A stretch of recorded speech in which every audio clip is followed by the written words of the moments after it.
Welcome everyone to this Future-Proof Container Terminal episode. Today we got a really interesting guest, Andrea Goeman.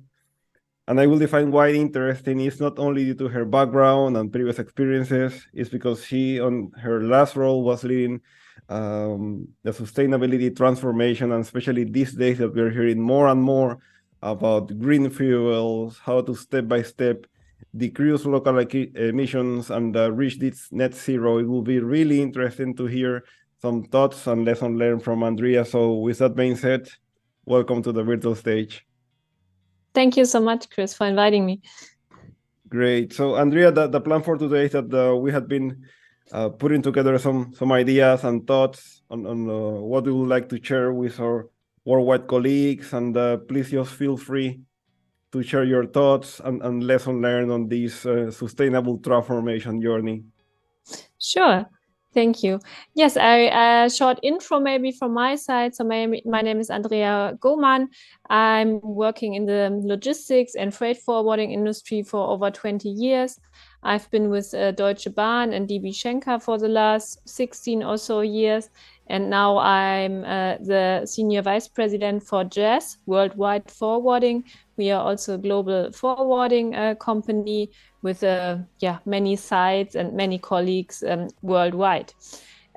So how do you actually implement or drive sustainability in logistics? This is a very bold question, I would say. So first of all, it's necessary that we all put the topic as a priority in our company's business cases. So it's not like a nice to have a topic anymore. Somebody in your organization drives forward, but it's really a priority because it's not only climate change, it's really a climate crisis we live in. I mean, when we read the newspaper, the online newspaper, or our newsfeed on LinkedIn, it's all about ESG sustainability. But for me, it's really necessary that every one of us personally and also corporate need to act to fight against the climate crisis.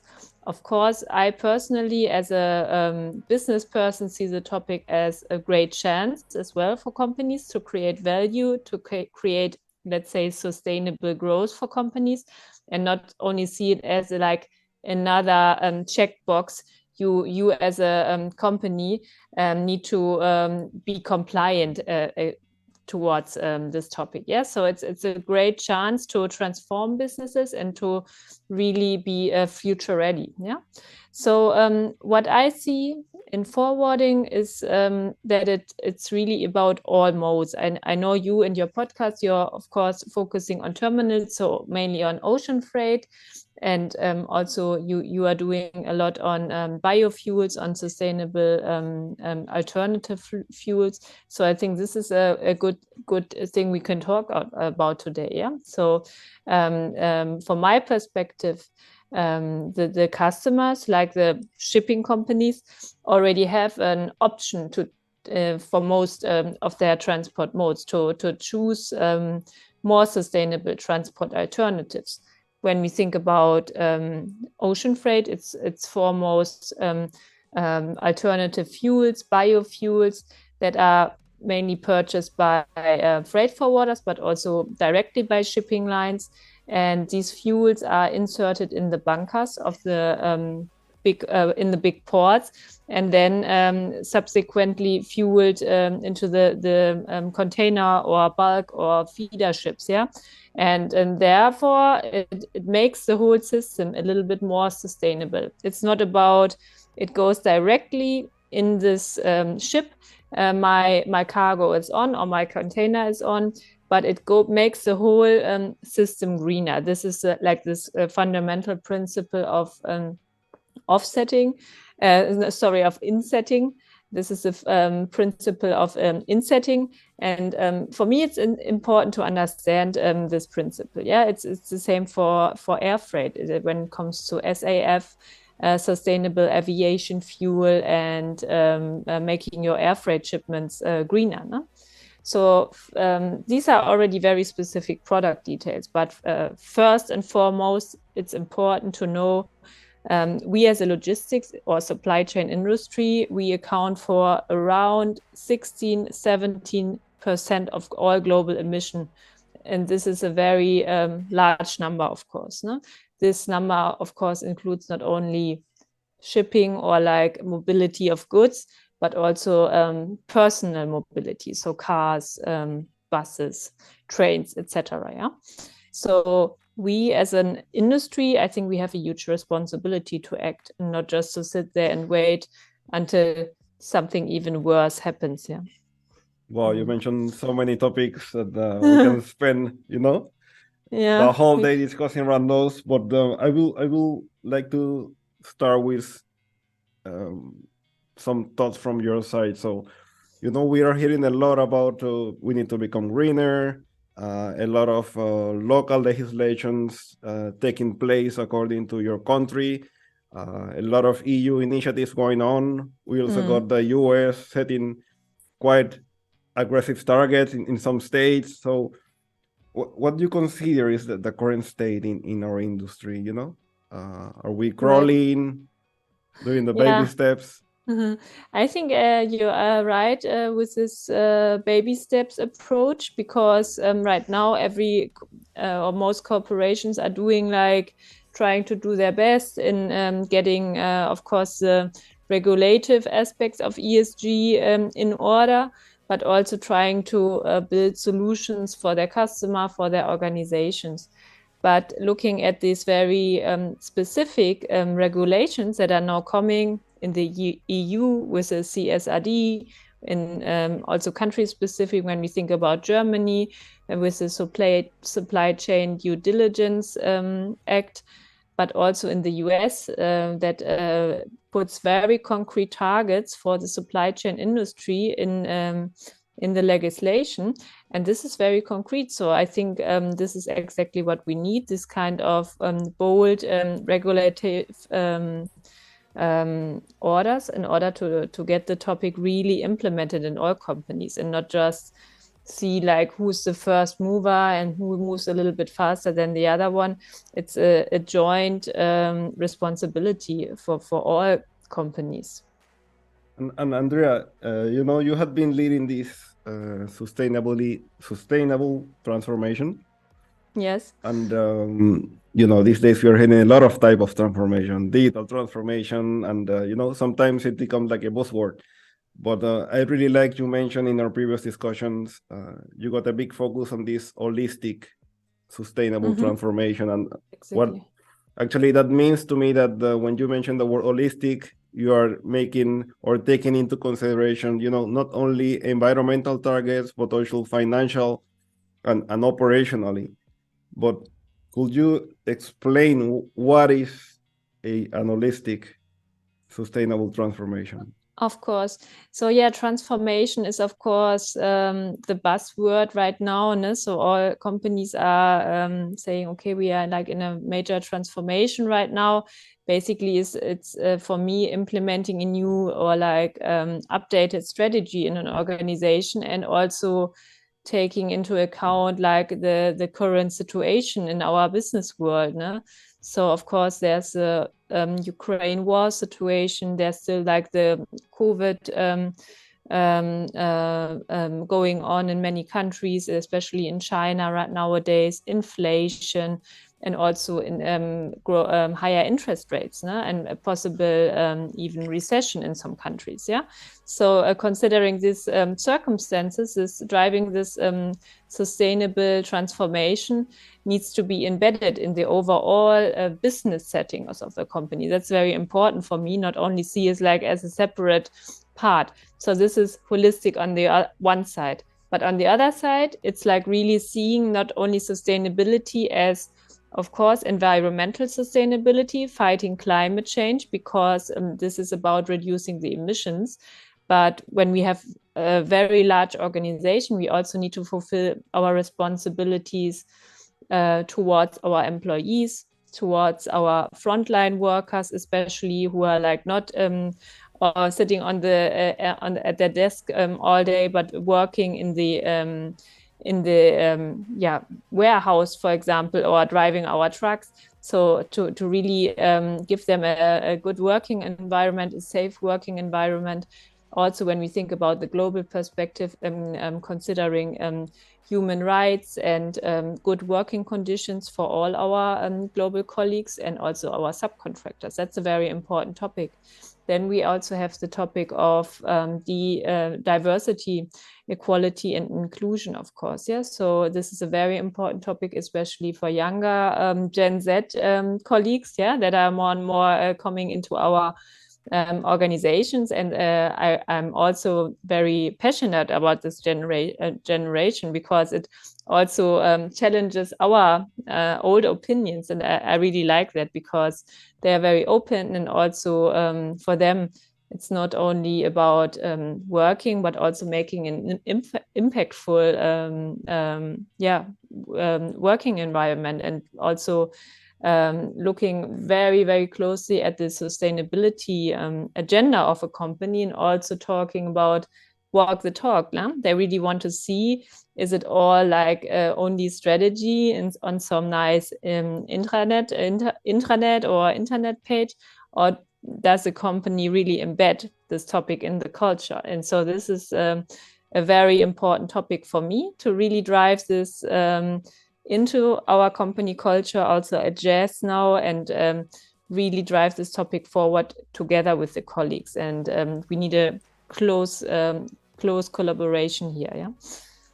And Andrea, well, you explained so to say the what and the why of a holistic, sustainable transformation, but then the audience will be thinking, okay, that sounds really cool, but then how do we implement exactly this transformation? Could you share some at least high level step to Of course, because it's such a broad topic, and there are more and more topics coming up every week. What's now, for example, biodiversity, for example, is a new topic that is really important, also for this whole ESG topic.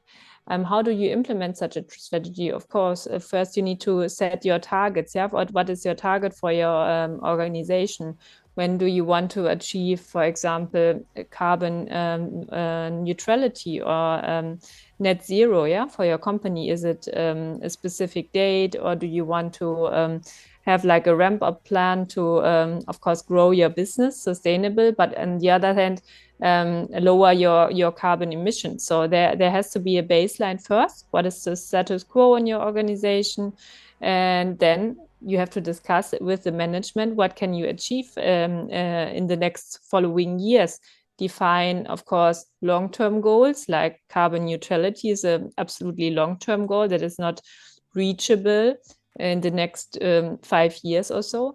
But on the other hand, what can you reach until 2025 or until 2030? Yeah. So this has to be clear before the implementation of such a transformation. What is your baseline? Where do you stand today? And how does this topic of ESG interact with your business growth on the other hand? Yeah. So how can you implement it in your overall business case? This is the main driver of this transformation. And this is, of course, not a thing you can do alone, but you have to do it with your management board and with your main stakeholders in the organization, and also your partners.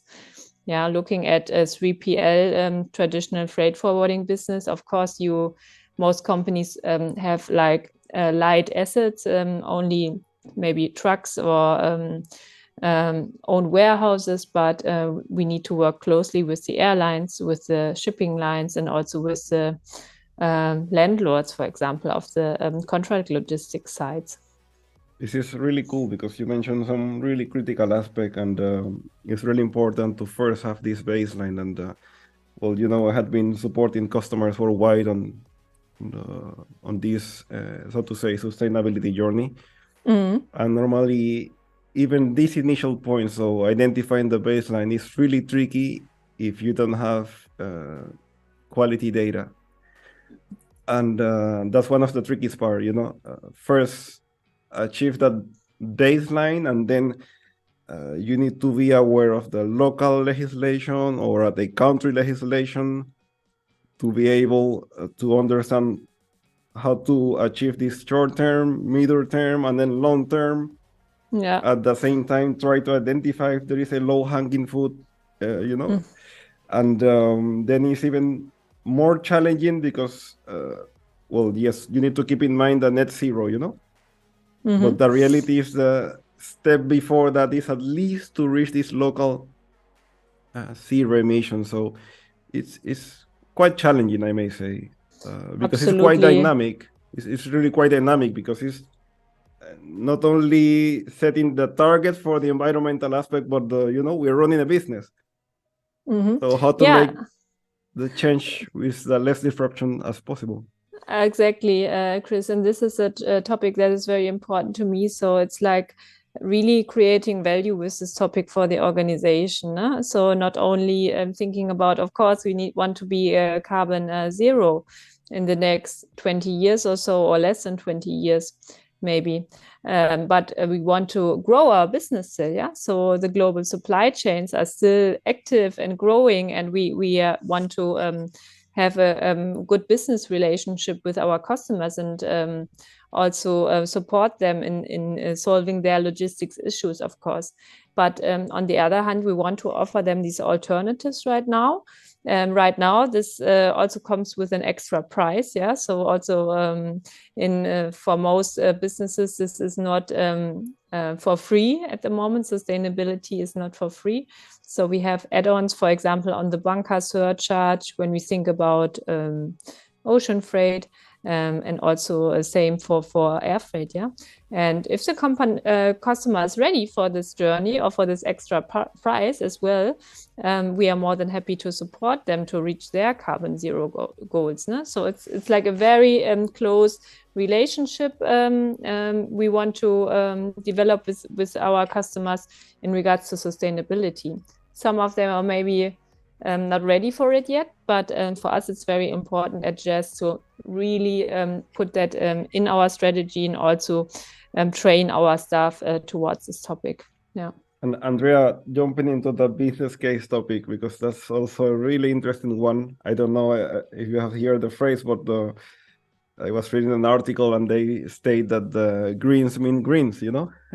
And the reality is that when you start evaluating, electric equipment or zero emission equipment, the reality is that, yes, there is an increase in the initial investment or in the capex. And it's not only the equipment capex, but also the infrastructure required, on these terminals or warehouses or intermodal. So sometimes when making the business case, probably now, they are a little bit, so to say, challenging to put together. But probably I have seen also that that business case can change in the next 3 to 5 years, So how to make a balance and how to keep in front of the competition, because that's the other side. So it's not only how we will help the environment, but the competitive advantage that we will start to enable with this type of technologies. Yeah.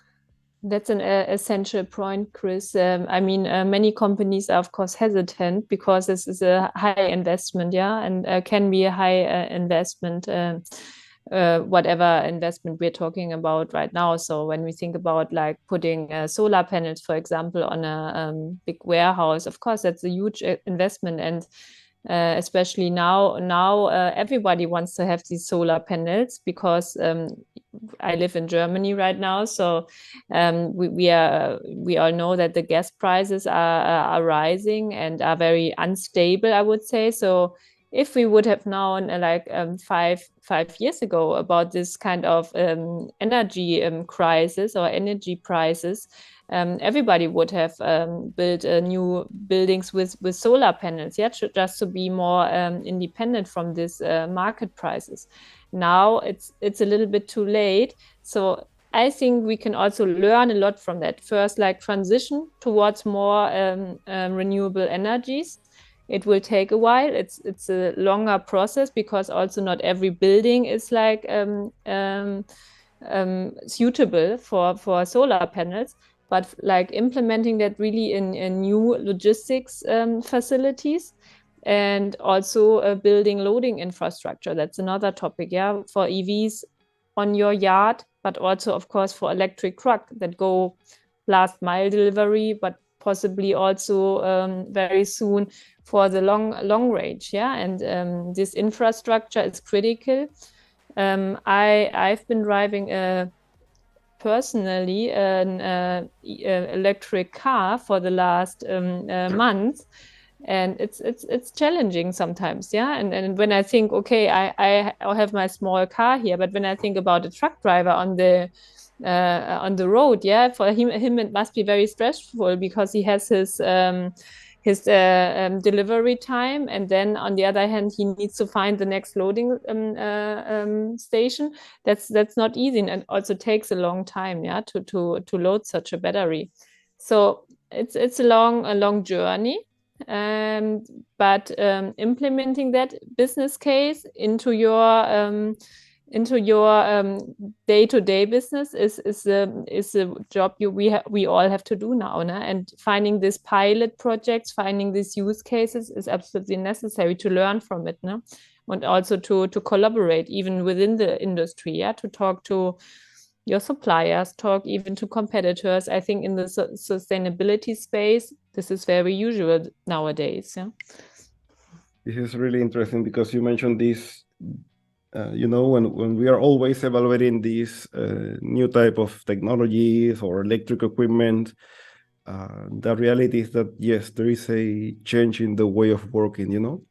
Yeah, I also see, of course, some countries are more innovative in this space. Ne? For them, it's completely like natural to embed sustainability aspects into their warehouses or into their day-to-day operations. When we think about Scandinavia or other countries, they are so advanced. Yeah, so we can learn a little bit more from that. And also when we think about subsidies from the government, for them it's absolutely natural that it's mostly the cheapest alternative is the sustainable one, and I think this is just great. Yeah, but in other countries we have a long way to go.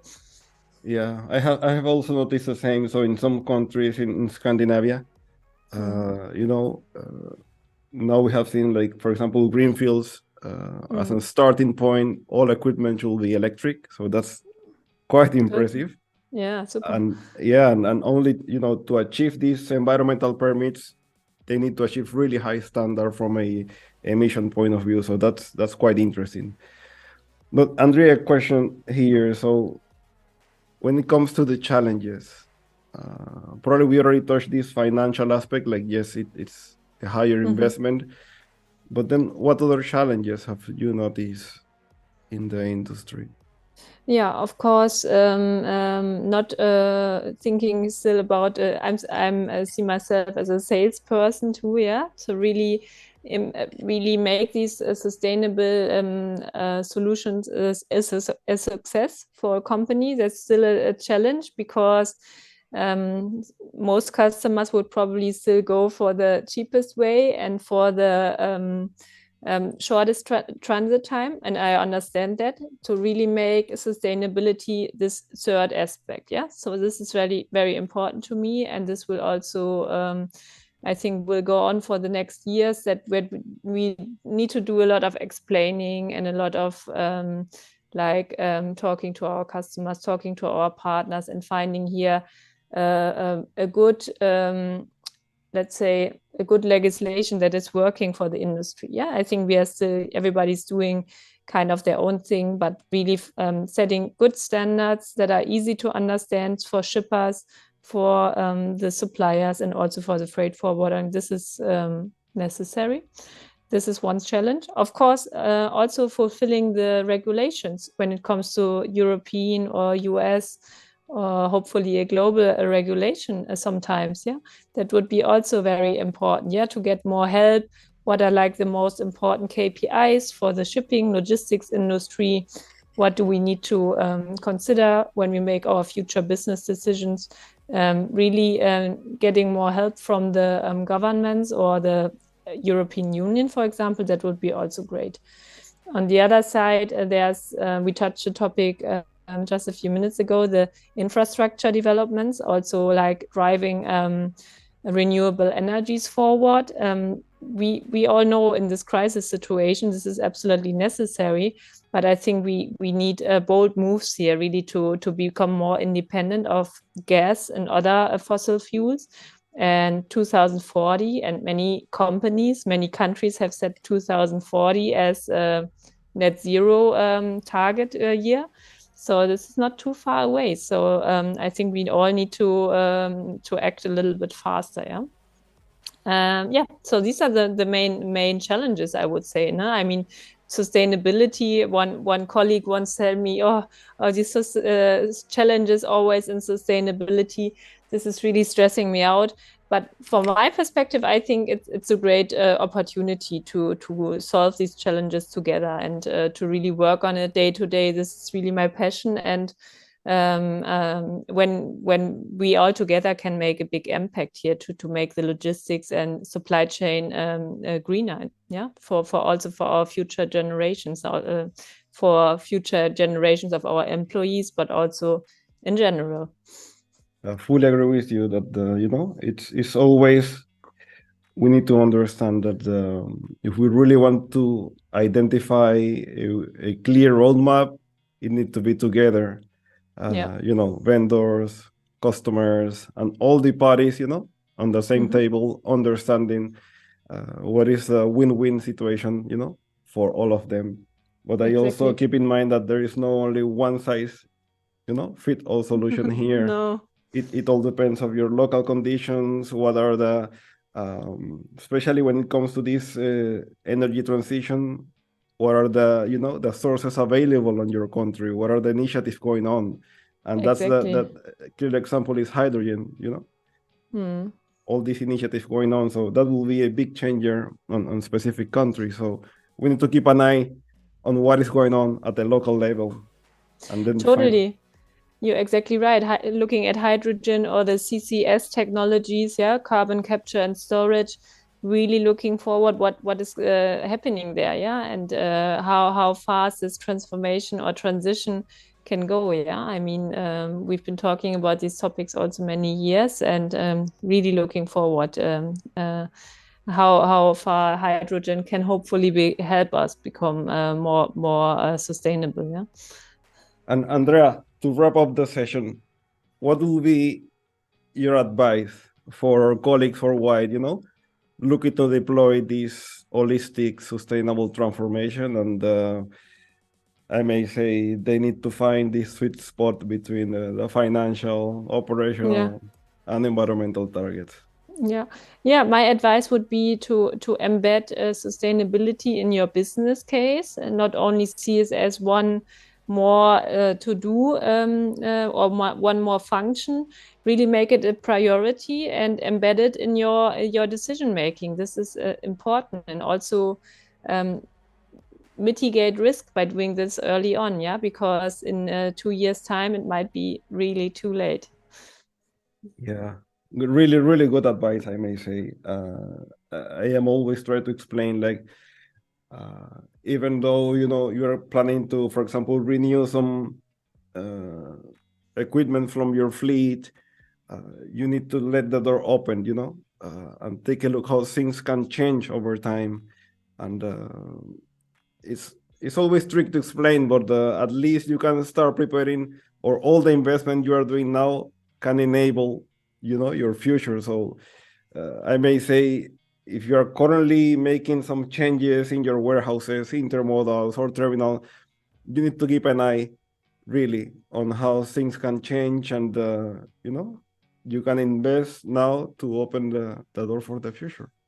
Absolutely. And looking forward to how the industry is going forward with this topic. I for sure will drive it, and I'm very passionate about it. You are too. So looking also forward to hearing some more comments from your podcast crowd here. Great. Okay, Andrea, thanks for the session. And as I told you, you're always welcome to join these ones. Thank you so much. I will. Looking forward to join you again sometime. Okay, thanks.